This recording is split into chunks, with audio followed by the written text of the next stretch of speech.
안녕하세요. 오늘은 소그룹 꿈과 제44과 구원받은 성도의 삶에 대해서 함께 나눠보도록 하겠습니다. 오늘 함께 나누실 말씀은 로마서 12장 1절에서 15절까지 말씀입니다. 영상을 잠시 멈추시고 성경을 펴셔서 하나님 말씀을 읽어보시기 바랍니다. 말씀을 다 읽어보셨으면 서론의 내용을 읽어보면서 오늘의 내용을 파악해 보겠습니다. 로마서 1장부터 11장까지는 믿음으로 의롭다함을 받아 구원받는 칭의의 은혜에 관해 설명하고 있고 12장부터는 구원받는 성도들의 구체적인 삶에 대해 말하고 있습니다. 구원받은 성도는 자신의 모든 삶을 하나님이 기뻐하시는 거룩한 산 제물로 드려야 합니다. 즉 하나님의 영광을 드러내는 일상을 살아야 합니다. 그래서 로마서는 성도가 어떻게 구원을 받는가에 대한 자세한 설명들이 나와 있습니다. 읽어본 것처럼 우리는 믿음으로 의롭다함을 받아 구원을 받게 됩니다. 이것은 전적으로 하나님의 은혜이자 선물입니다.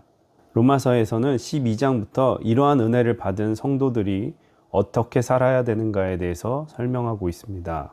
그러면 이렇게 구원받은 성도들이 어떻게 살아야 하는지 본론의 내용을 읽어보면서 살펴보겠습니다. 구원받은 성도는 어떻게 살아야 합니까? 첫째, 하나님의 뜻을 분별하며 살아야 합니다. 구원받은 성도는 이 세상을 본받지 말고 마음을 새롭게 하여 성숙한 사람으로 거듭나야 합니다. 성령의 이끄심에 따라 무엇이 선하고 무엇이 하나님의 뜻인지 분별할 수 있어야 합니다. 세상 사람들은 가치관의 혼돈과 죄의 유혹 속에서 살아갑니다. 그러나 구원받은 성도는 거룩한 산 제물로서 하나님께 영광 돌리는 삶을 살아야 합니다. 하나님의 뜻과 기뻐하시는 일이 무엇인지 분간하며 그것을 선택해야 합니다. 그렇게 이 땅의 그리스도인들이 하나님의 뜻을 분별하며 살 때 세상이 역사를 주관하시는 하나님을 알게 됩니다. 성도는 아무 생각 없이 세상에 동화되어 살면 안 됩니다. 하나님 보시기에 옳은지, 하나님께 기쁨을 드리고 있는지, 사람들을 유익하게 하는지 늘 자신의 모습을 돌아보며 살아야 합니다. 그래서 하나님께서는 독생자 예수 그리스도를 우리에게 보내주시고 십자가에서 우리의 죄를 대속하심으로써 우리가 오직 믿음으로 하나님의 구원을 얻도록 은혜를 베푸셨습니다. 우리는 이것을 통해서 더 이상 죄와 사망의 권세에 얽매이지 않고 예수 그리스도 안에서 자유를 얻었습니다.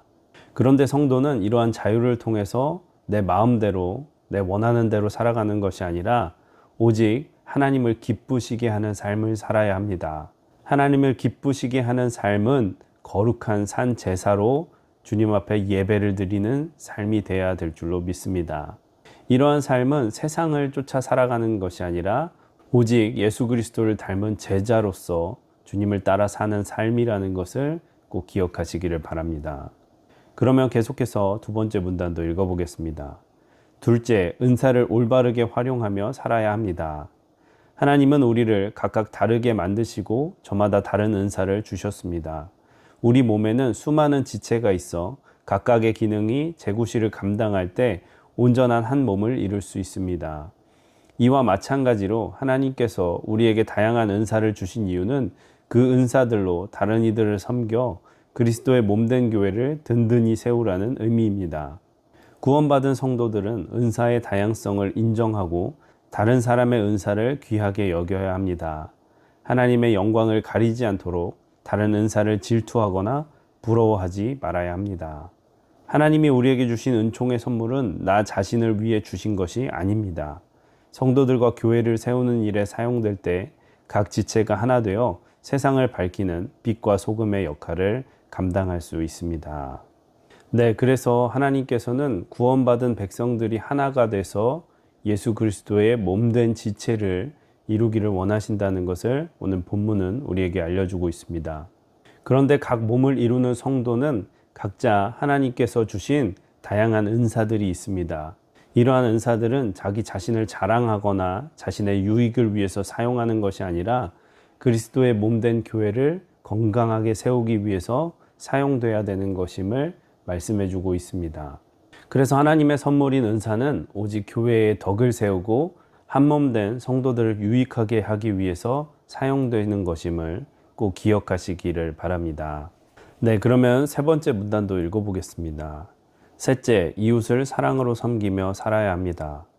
바울은 사랑에 거짓이 없도록 사랑하는 척 하지 말고 진짜 형제를 사랑하라고 했습니다. 예수님도 내 마음과 목숨과 뜻과 힘을 다하여 하나님을 사랑하고 자신을 사랑하는 것처럼 다른 사람을 사랑하라고 말씀하셨습니다.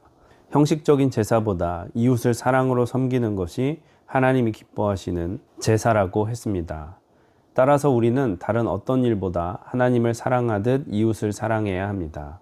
하지만 다른 사람을 사랑하고 섬기는 일은 쉬운 일이 아닙니다. 희생과 정성은 필수이고 때로는 손해까지 감수해야 합니다. 그러나 하나님께 받은 구원의 은혜를 생각하면 못할 일이 없습니다.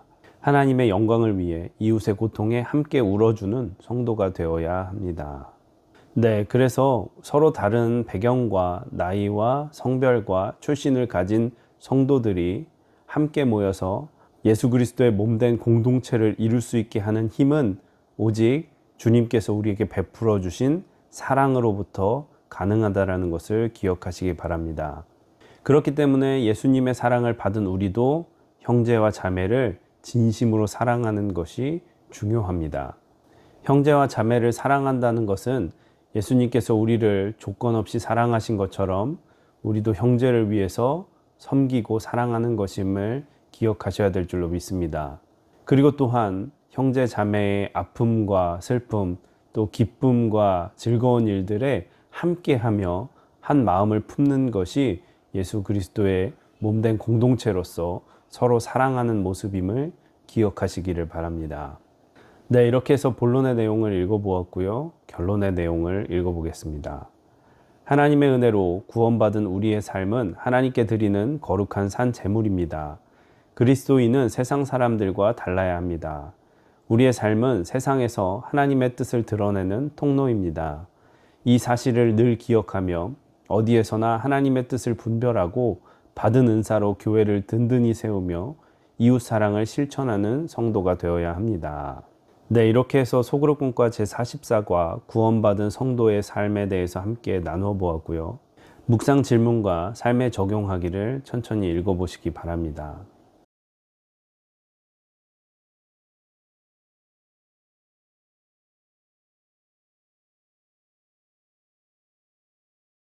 묵상 질문과 삶에 적용하기를 다 읽어보셨으면 오늘 하나님께서 주신 마음을 붙잡고 기도하시고 또 교회의 여러 중보 기도 제목들을 위해 기도하신 후에 마치시면 되겠습니다. 고생 많으셨습니다. 감사합니다.